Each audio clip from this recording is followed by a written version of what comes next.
एका टोल्यात देवट्याचं पिल्लू बाहेर पडलं. अरे कांद्याचं पिल्लू बाई ते वायरीत वाढ शक अशी ऐकून जा. ती वायर अशी वर बांधायची तर मग बाई 2 चमचे रस काढायचा, देवट्या असा उताना पाडायचा.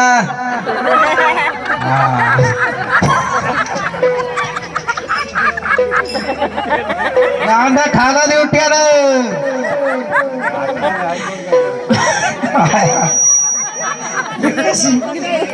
एकच बेकार राहायचा देवट्या.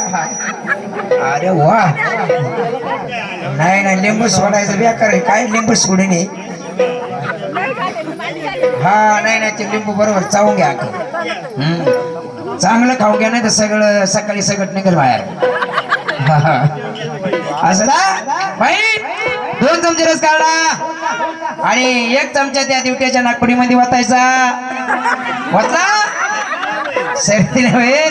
1 चमचा राहिला तो मागून वाटायचा. बायो अरे मागून त्याच्या भोट्यात होती ते काय